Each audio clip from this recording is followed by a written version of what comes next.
Hello friends, princess കാസ്റ്റലിലേക്ക് സ്വാഗതം. നമ്മൾ സിമ്പിളായിട്ടുള്ള ഒരു പോർക്ക് ഫ്രൈ ഉണ്ടാക്കിയാലോ. നല്ല ജ്യൂസിയും സ്പൈസിയുമായിട്ടുള്ള പോർക്ക് ഫ്രൈ ആണ് ഉണ്ടാക്കുന്നത്. അപ്പോൾ അതിലേക്ക് നമുക്ക് വേണ്ടത് കുറച്ച് ചുവന്നുള്ളി, വെളുത്തുള്ളി, ഇഞ്ചി കേട്ടോ. ഇത് മൂന്നും കൂടി ഞാൻ ഇടികല്ലിലിട്ട് നല്ലോണം ചതച്ചെടുക്കുന്നുണ്ട്. എന്നിട്ട് നമ്മളൊരു ചട്ടി ചൂടാക്കിയിട്ട് അതിൽ കുറച്ച് വെളിച്ചെണ്ണ ആഡ് ചെയ്ത് ചൂടാകാനായിട്ട് നോക്കാം.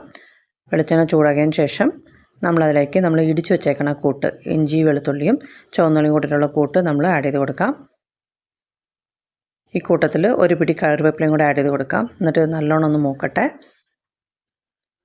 ഇതിൻ്റെ പച്ചമണം മാറിയതിന് ശേഷം നമ്മൾ കൊത്തി വെച്ചേക്കുന്ന തേങ്ങ കൊത്ത് ആഡ് ചെയ്ത് കൊടുക്കുന്നുണ്ട്. ഇത് നമ്മുടെ ഇഷ്ടമനുസരിച്ച് കൂടുതലോ കുറവോ നമുക്ക് ആഡ് ചെയ്ത് കൊടുക്കാം കേട്ടോ. പോർക്കിലും ബീഫിലും നമുക്ക് തേങ്ങ കൊത്തിടുമ്പോൾ ഒരു പ്രത്യേക രുചിയാണ്. ഇതൊന്ന് വഴണ്ട് വന്നതിന് ശേഷം നമ്മൾ മസാലക്കൂട്ട്, മല്ലി, മഞ്ഞൾ, ഗരം മസാല, പിന്നെ നമ്മുടെ മുളക് പൊടി, ഇത് 4 കൂടി ഇട്ടിട്ട് നല്ലോണം ഒന്ന് വരട്ടിയെടുക്കാം. ഇത് വഴട്ടുമ്പോൾ ചെറുതീയിൽ വെച്ചിട്ട് ചെയ്യണേ. അപ്പോൾ മസാല നല്ലോണം ഒന്ന് മൊരിഞ്ഞ് വരട്ടെ. എന്നിട്ട് ഇതിലേക്ക് നമ്മൾ പറ്റിച്ച് വെച്ചിട്ടുള്ള പോർക്ക് ആഡ് ചെയ്ത് കൊടുക്കുക. അപ്പോൾ ഇത് പറ്റിക്കാൻ നേരത്ത് നമ്മൾ ഇഞ്ചിയും മഞ്ഞൾപ്പൊടിയും കുറച്ച് ഉപ്പും കൂടിയിട്ട് പറ്റിച്ചെടുത്തിട്ടുള്ളതാണ്. അപ്പോൾ ഇതിൻ്റെ നെയ് മാറ്റിയിട്ട് മീറ്റ് മാത്രമേ എടുത്തിട്ടുള്ളൂ. അപ്പോൾ ഇതിനകത്തേക്ക് നമ്മൾ പറ്റിച്ചപ്പോൾ ഉപ്പിട്ടേക്കണമുണ്ട്. മസാലയ്ക്ക് വേണ്ട ഉപ്പ് മാത്രം നമ്മൾ ആഡ് ചെയ്ത് കൊടുക്കുക. അപ്പോൾ ഇറച്ചിയും മസാലയും ഉപ്പും എല്ലാം ഒന്ന് വഴണ്ട് വരട്ടെ.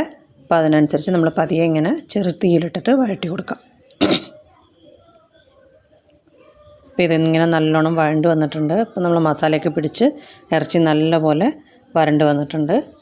അപ്പോൾ ഞാനത് ജ്യൂസി ആയിട്ട് എടുക്കണോണ്ട് ഈ സ്റ്റേജിൽ നിർത്തുവാണ്. അപ്പോൾ നല്ലോണം മൊരിഞ്ഞാൽ വേണമെങ്കിൽ നമ്മൾ കുറച്ച് നേരം കൂടി വരട്ടേണ്ടി വരും കേട്ടോ.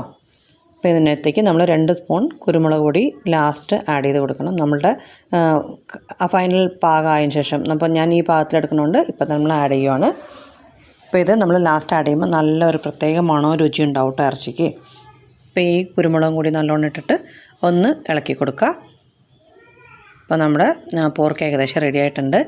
ഈ സമയത്ത് നമ്മൾ ഗാർണിഷിന് വേണ്ടി മല്ലിയില ആഡ് ചെയ്യുന്നുണ്ട്. മല്ലിയില ഇഷ്ടമുള്ളവർ ആഡ് ചെയ്യുക, അല്ലാത്തവർ ആഡ് ചെയ്യണം നിർബന്ധമില്ല കേട്ടോ.